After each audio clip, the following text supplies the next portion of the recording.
Hello बच्चों, स्वागत है आप सबका एक बार फिर से क्रैक स्टडी पर। आज हम पढ़ेंगे चैप्टर नंबर 3 जो होने वाला है दो चर में रैखिक समीकरण।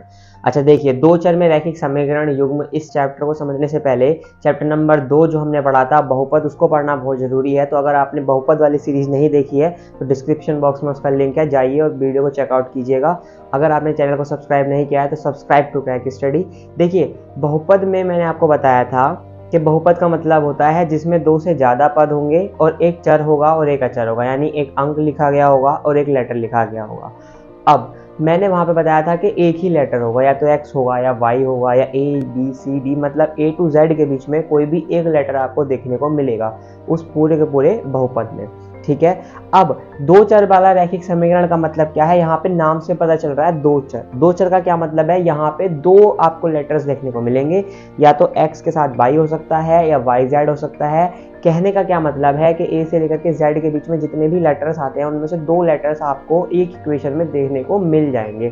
तो ऐसी समीकरण जिसमें एक ही समीकरण में दो लेटर्स देखने को मिलते हैं उसे कहते हैं दो चर वाले रैखिक समीकरण। अब बहुपद में मैंने आपको पढ़ाया था कि रैखिक का मतलब होता है जिनकी घात एक होती है, यानी कि जिनके ऊपर पावर में एक लिखा होता है या कुछ नहीं लिखा होता, उसे कहते हैं रैखिक। यानी एक बेसिक नॉलेज हो गई होगी, एक बेसिक आइडिया आप लगा सकते हैं कि दो चर का मतलब है कि ए से जेड के बीच के दो लेटर्स आएंगे, और रैखिक का मतलब है उन लेटर्स की जो पावर होगी वो 1 होगी। तो इसीलिए यहाँ पे पहले लाइन में लिखा हुआ है कि दो चर वाला मानक रैखिक समीकरण जो युग्म होता है, इसका हमने बेसिकली अगर हम एक स्टैंडर्ड फॉर्म देखें, एक ऐसे नॉर्मल वे में देखें तो इसकी समीकरण होती है ax + by + c = 0, जहाँ पे a, b, c की जो वैल्यू है वो कुछ भी हो सकती हैं 0 के अलावा। ठीक है, क्या कभी भी इस a का मान 0 होगा? देखिए, अगर आपने a की वैल्यू 0 कर ली या आपने v की वैल्यू 0 कर ली तो ये x का या y का जो पूरा का पूरा टर्म है, यानी कि पूरा x या y वाला पद है, ये पूरा शून्य हो जाएगा। और अगर x या y का पद शून्य हो गया तो आप कह सकते हैं वहां पर एक चर जो है वो शून्य हो जाएगा।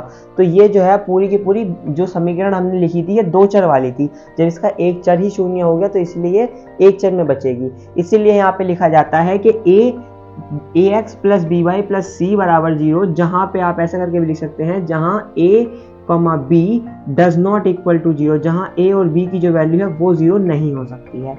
आगे बात समझ में? ठीक है, आइए तो अब बढ़ते हैं एक्सरसाइज 3.1 की तरफ। देखते हैं 3.1 का पहला क्वेश्चन। आइए देखते हैं क्या लिखा हुआ है। देखिए, लिखा हुआ है कि आफताब अपनी पुत्री से कहता है कि 7 वर्ष पहले मैं तुमसे 7 गुनी आयु का था और अब से 3 वर्ष बाद मैं तुमसे 3 गुनी आयु का रह जाऊंगा। इस स्थिति का बीजगणितीय और ग्राफीय रूप से व्यक्त कीजिए। अब आप ध्यान से समझना, इस पूरे क्वेश्चन को आप बेस समझ के चलिए, इसके बाद जो अगले दो क्वेश्चन है वो इजी लगेंगे आपको। इस क्वेश्चन में जरा ध्यान से देखिएगा। आफताब कह रहा है अपनी पुत्री से, यानी कि यहाँ पे दो बंदों की बात चल रही है, एक आफताब है, दूसरा उसकी पुत्री है।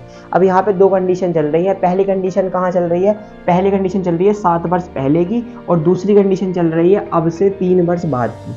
ध्यान से समझना, यानी कि आज का समय अगर ये है तो 7 वर्ष पहले कहीं पीछे की तरफ जा रहे होंगे, तो पीछे जब जाएंगे तो माइनस लेते हैं, और आगे की बात कर रहे होगा तो 3 वर्ष तो +3 की बात चल रही होगी। इसको ऐसे समझ लो जैसे कि ये संख्या रेखा है और ये बीच का 0 है। 0 का मतलब है आज, यानी कि प्रेजेंट। ठीक है, अब अगर आपको आज से पहले जाना है, जैसे मैं आपसे कहूँ कि आज के समय में अगर आपकी आयु 15 वर्ष है और आज से 5 साल पहले कितनी रही होगी, तो आप जाहिर सी बात है आप मुझे आंसर देंगे कि सर हमारी आयु 10 वर्ष रही होगी। क्या किया आपने? आपने आज की आयु में से जितनी भी मैंने पिछली आयु पूछी है उतना आपने माइनस कर दिया। इसीलिए मैं आपको यह समझा रहा हूं कि यदि किसी भी आयु रिलेटेड क्वेश्चन में आज से पहले की बात करेगा या इतने वर्ष पहले की बात करेगा तो आप क्या करेंगे, उसको माइनस में काउंट करेंगे। अच्छा, जैसे मैं आपसे यही कंडीशन कह रहा हूं कि आज आप 15 वर्ष के हैं, आज से 3 वर्ष बाद आप कितने वर्ष के होंगे, तो आप क्या करेंगे, आप 15 में अपने में +3 ऐड करेंगे, यानी आज से 3 वर्ष बाद, जैसे अगले साल आप 16 के होंगे, उसके अगले साल आप 17 के होंगे, एज्यूम कीजिए, और उसके अगले साल आप 18 के हो जाएंगे। तो आप 3 वर्ष बाद, आज से 3 वर्ष बाद आप 18 साल के हो गए ना। तो आज से 3 वर्ष बाद, यानी कि जब आप फ्यूचर की बात कर रहे हो, आगे आने वाले समय की बात कर रहे हो, तो वहाँ पे आप प्लस ऐड कर रहे हो। क्या आपको इतनी बात समझ में आई? यही आपका बेसिक है और ये बहुत इंपॉर्टेंट है। तो आइए शुरू करते हैं, इसी बेसिक से क्वेश्चन हल करते हैं। तो दो बंदे हैं, एक आफताब है, एक उसकी पुत्री है। तो मान लेते हैं आफताब की कुछ आयु है, वो x मान लेते हैं, और उसकी पुत्री की जो आयु है उसको y मान लेते हैं। तो देखो, मैंने आपको अभी नंबर लाइन का सिस्टम बताया, मैं इधर ड्रॉ कर रहा हूँ। आप इसको ऐसे समझिए कि बीच का मतलब है प्रेजेंट, इधर जाओगे तो आप जा रहे हो फ्यूचर में, और पीछे जा रहे हो तो आप जा रहे हो और पास्ट में, यानी कि इधर जा रहे हो तो निगेटिव वैल्यू आएंगी, इधर आप पॉजिटिव करेंगे, यानी इधर की तरफ जब आप बात कर रहे हो तो आप जा रहे हो फ्यूचर में, भविष्य में जा रहे हो, इधर की तरफ जब बात कर रहे हो तो आप जा रहे हो पास्ट में, ठीक है।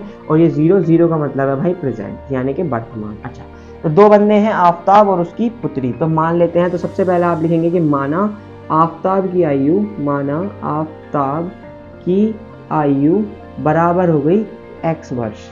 इसी तरीके से अगली लाइन में आ जाएगा, माना पुत्री की जो आयु हो गई वो हो गई 22 वर्ष। अब दो कंडीशन थी, तो प्रथम स्थिति में तो फर्स्ट कंडीशन, ठीक है, पहली कंडीशन क्या कह रही है, 7 वर्ष पहले।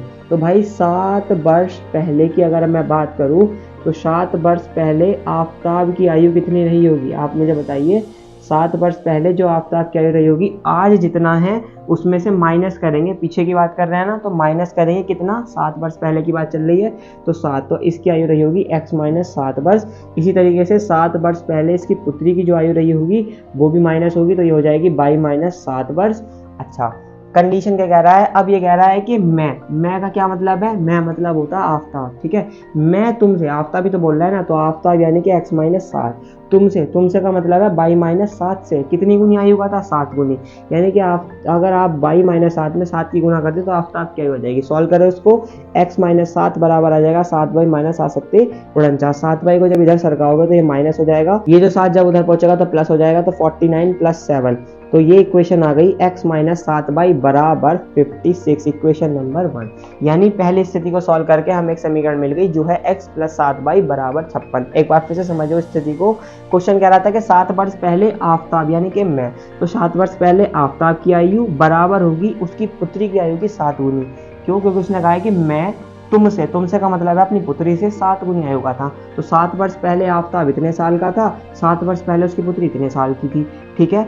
उसकी आयु का यानी पुत्री की आयु का 7 गुना था, इसलिए पुत्री की आयु में गुना 7 कर दिया, और बराबर था क्योंकि उसने कहा है ना, जैसे कि आप ऐसे समझो कि आफताब की आयु मान के चलिए अगर आज की डेट में इतनी है, x है, तो 7 वर्ष पहले कितनी रही होगी, पहले की बात कर रहे हैं तो पास्ट यानी कि निगेटिव, माइनस करेंगे, माइनस कर दिया 7 वर्ष, 7 वर्ष पहले पुत्री की आयु कितनी रही होगी, y माइनस 7। आफताब की आयु पुत्री की आयु की 7 गुनी, तो आफताब की आयु पुत्री की आयु की 7 गुनी, सॉल्व करा, समीकरण मिल गई। अच्छा, दूसरी कंडीशन देखिए आप, सेकंड कंडीशन कह रहा है अब से 3 वर्ष बाद। तो मुझे एक बात बताओ, 3 वर्ष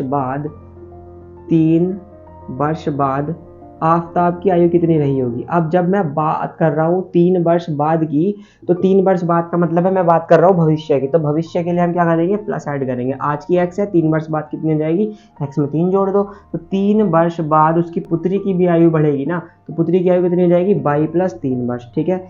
आफताब की आयु अगर 3 बढ़ रही है तो पुत्री भी 3 साल बढ़ेगी, जाहिर सी बात है। अब अकॉर्डिंग टू क्वेश्चन क्या कह रहा है, 3 वर्ष बाद मैं मतलब आफताब के 3 वर्ष बाद कितनी है, x प्लस 3 बराबर तुमसे यानी कि अपनी पुत्री से केवल 3 गुनी आयु का, तो यानी पुत्री की आयु का 3 गुना रह जाएगा, तो इंटू 3 रह जाएगा बराबर 3, सॉल्व करो इसको, तो हो जाएगा x प्लस 3 बराबर 3 बाई प्लस 3 3 9, ये 3 बाई इधर प्लस है, इधर आएगा माइनस, x माइनस 3 बाई बराबर 9, ये इधर 3 प्लस था उधर गया माइनस, दूसरी समीकरण आ गई x माइनस 3 बाई बराबर 6। समीकरण नंबर 2, ये पहली कंडीशन से समीकरण मिल गई, दूसरी कंडीशन से समीकरण मिल गई, एक में x है दूसरा चर y है, दोनों की पावर 1 है, तो हम कह सकते हैं कि ये दोनों जो समीकरण है वो 2 चर वाले रैखिक समीकरण है। अब देखो इनका हमने बीजगणितीय निरूपण तो कर दिया, अब रही बात इसके ग्राफीय निरूपण की, तो मैं जल्दी से सिखाता हूँ आपको इसका। ग्राफीय निरूपण का मतलब होता है आपको इस समीकरण में x और y की अपनी तरफ से वैल्यू पुट करनी है और 2 पॉइंट्स लेने हैं, उन दोनों पॉइंटों को हम ग्राफ पर लगाएंगे और उससे खींचते हुए एक रेखा खींच देंगे, वो इस समीकरण का निरूपण हो जाएगा। तो देखते हैं, बहुत बेसिक से करते हैं। आइए देखिए, अगर मैं आपसे कहूँ कि मैं कह रहा हूँ x बराबर 0 रखने पर, मैं इस पहले समीकरण में x बराबर 0 रख रहा हूँ, सेम एज इट इज मैं इधर भी x बराबर 0 रख रहा हूँ, x बराबर 0 रखने, तो जैसे ही मैं इसमें x की वैल्यू 0 रखूंगा ये हो जाएगा 0 माइनस 7 बाई बराबर 56, यानी कि 7 बाई माइनस के बराबर आ जाएगा 56, 7 8 56, यानी y की वैल्यू आ गई माइनस के 8। तो मुझे जो बिंदु मिला वो मेरा बिंदु क्या आया, x पे 0 आया, y पे माइनस 8 आ गया, ठीक है। जब मैंने इधर x बराबर 0 रखा तो ये हुआ 0 माइनस 3 बाई बराबर 6, 3 दूनी 6, यानी कि y जो इधर माइनस था उधर पहुंच जाएगा, y बराबर आ गया माइनस का 2, यानी कि यहाँ से जो पहला बिंदु मिला दूसरे समीकरण के लिए वो मिला 0, माइनस 2। अच्छा, दूसरा बिंदु निकालने के लिए हम क्या कर रहे हैं, एक बार y का मान रख लेते हैं, अगर x का हो गया, एक काम करते हैं y बराबर रख लेते हैं, y बराबर 5 रख लेते हैं, चलो y बराबर 5 रखने पर जैसे मैंने इसमें बाई का मान 5 रखा तो ये क्या हो जाएगा x माइनस 7 गुणा 5 बराबर 56। 5 सत्ते होते हैं 35, तो x माइनस 35 बराबर 56। इसको इधर देखो तो x बराबर आ जाएगा 56 प्लस 35। यह एक काम ना करें, ये तो बड़ा सा बिंदु हो गया। एक काम करते हैं बहुत इजीली, इसमें बाई की वैल्यू 0 पुट कर लेते हैं ना। क्यों, बाई की वैल्यू भी 0 रख लेते हैं, क्या दिक्कत आ गई। तो जैसे मैंने बाई की वैल्यू 0 रखी तो देखो बाई की वैल्यू 0 रखने का फायदा ही हो जाएगा, ये पूरा पद ही खत्म हो जाएगा, बराबर में 56 आ गया। अब जब ये पूरा पद ही खत्म हो गया तो मैं डायरेक्टली कह सकता हूँ यहाँ से x का मान कितना आ गया 56, यानी कि बिंदु की वैल्यू क्या आ गई, बिंदु आ गया भाई x पे 56 जाएगा और बाई पे 0 जाएगा, तो 56,0। ठीक है, इधर आओ, इधर भी कर लेते हैं बाई बराबर 0 रखने पर। अब जैसे ही तुम इसमें बाई की वैल्यू 0 पुट करोगे तो हो जाएगा x माइनस 3 गुना 0 बराबर 6। 0 वाला पद खत्म हो जाएगा तो x की वैल्यू 6 आ जाएगी। यहाँ से जो बिंदु आ गया वो आ गया बेटा 6,0। अब देखो तुम्हें 4 बिंदु मिल चुके हैं, ये पहला, ये दूसरा, वो तीसरा, वो चौथा। ठीक है, अब क्या करना है, अब आपने ग्राफ पेपर लेना है। ग्राफ पेपर नहीं मिल रहा है तो नॉर्मली आप इस तरीके से ग्राफ ड्रॉ कर सकते हैं। आप नॉर्मल लाइन पर भी इसे समझना, बहुत ध्यान से समझना, यहाँ थोड़ी ग्राफ पेपर का इश्यू है तो आप फिर इतना समझ लीजिएगा कि देखो जब मैं इसको ड्रॉ करूँगा तो आप इसको ऐसे समझो, यहाँ पे समझो। तो मान लो ये ग्राफ पेपर है, ठीक है, इस पर कहीं एक पॉइंट आया होगा 0,-8, वो यहाँ आया होगा, 56,0 वो यहाँ आया होगा। इन दोनों पॉइंट्स को मिला करके मैं एक लाइन खींच दूंगा जिस पर मैं 2 एरो लगा दूंगा, और यही जो लाइन होगी ये x माइनस 7 बाई बराबर 56 का निरूपण होगी। इसी तरीके से कहीं ना कहीं 0,-2 आ रहा होगा और कहीं 6,0 आ रहा होगा, तो मैं इन दोनों को भी इस तरीके से लाइन खींच दूंगा, तो ये आ जाएगी मेरी x माइनस 3 बाई बराबर 6 वाली समीकरण। ठीक है, तो इस तरीके से हम ये जो दोनों समीकरण आई इनको हम ग्राफीय निरूपित कर सकते हैं। आइए अब देखते हैं क्वेश्चन नंबर 2। भाई अब देखते हैं क्वेश्चन नंबर 2। क्वेश्चन नंबर 2 का कह रहा है कि क्रिकेट की एक टीम का कोई कोच है, उसने 3900 रुपये में 3 बल्ले 6 गेंद खरीदे हैं। उसके बाद में उसके दिमाग में फिर सटक उठी है और उसने 1 बल्ला और 3 गेंद वापस में जाकर के 1300 रुपये में खरीदे हैं।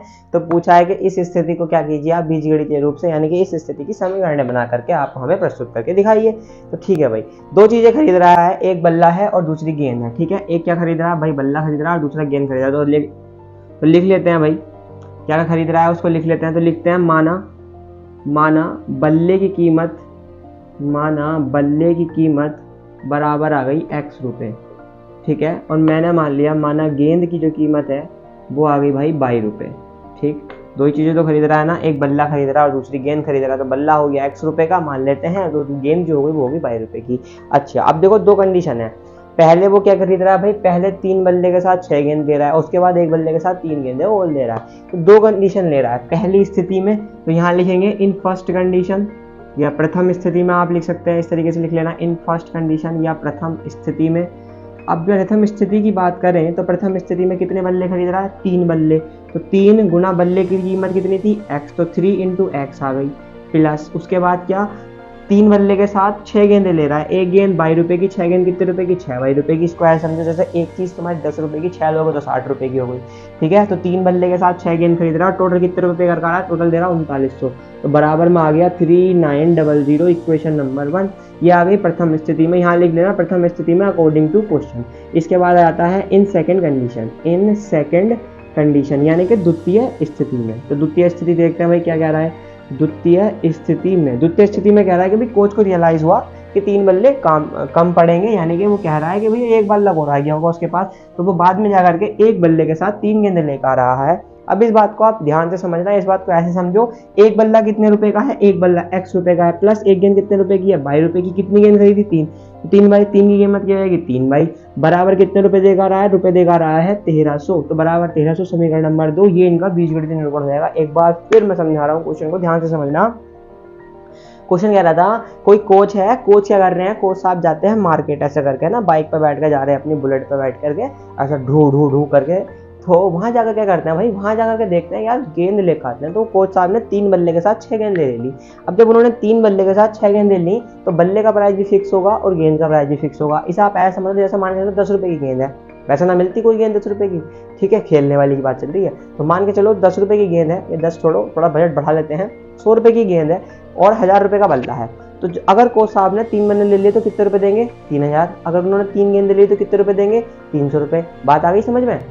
अगर बात समझ में आ गई तो बस आपको ये भी बात समझ में आ जाएगी। तो मान के चलो एक जो बल्ले की कीमत थी वो x रुपए थी, गेंद की कीमत थी जो 22 रुपए थी। अब पहली कंडीशन में कोच साहब ने 3 बल्ले के साथ 6 गेंदे ली, एक बल्ला x रुपए का, 3 बल्ले 3x रुपए के।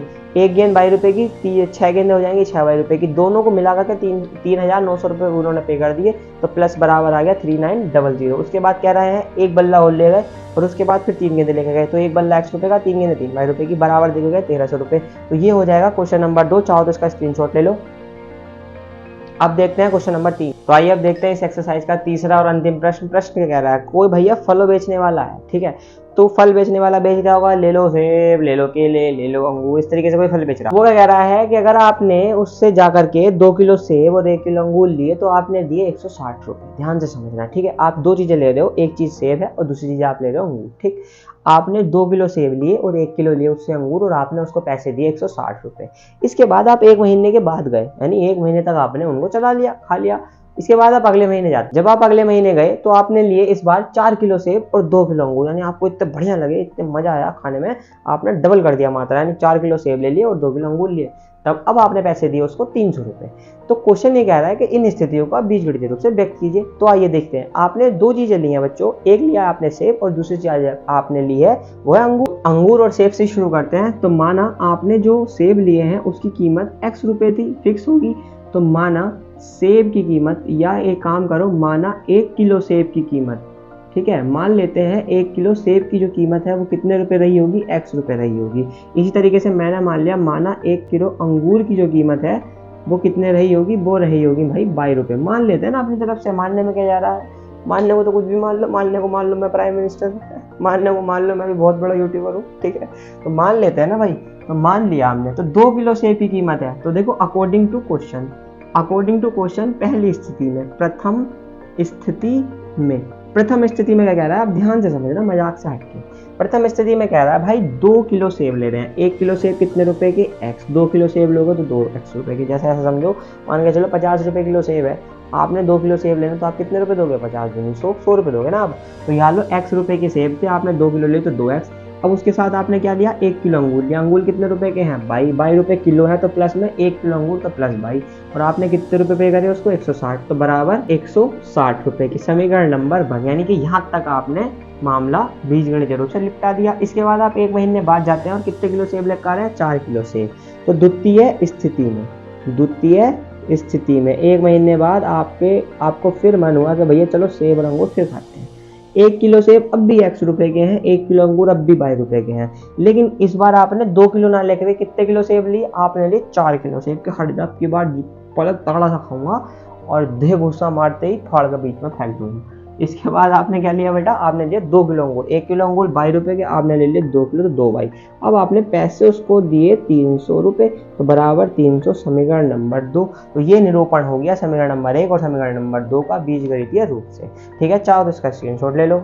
तो ये था आज का लेक्चर, जो था 3.1 पर बेस्ड। अगर आपको लेक्चर पसंद आया है, वीडियो समझ में आई है, इन्फॉर्मेटिव लगी है, तो इसको लाइक कीजिए, शेयर कीजिए अपने दोस्तों के साथ। कोई डाउट बच रहा है तो कमेंट कीजिए। ऐसे ही और इन्फॉर्मेटिव वीडियोस देखने के लिए और पिछले सारे वीडियोस देखने के लिए चैनल को सब्सक्राइब कीजिएगा। तो मिलते हैं आपसे नेक्स्ट वीडियो में, तब तक अपना ध्यान रखिएगा। Take care, bye bye, see you.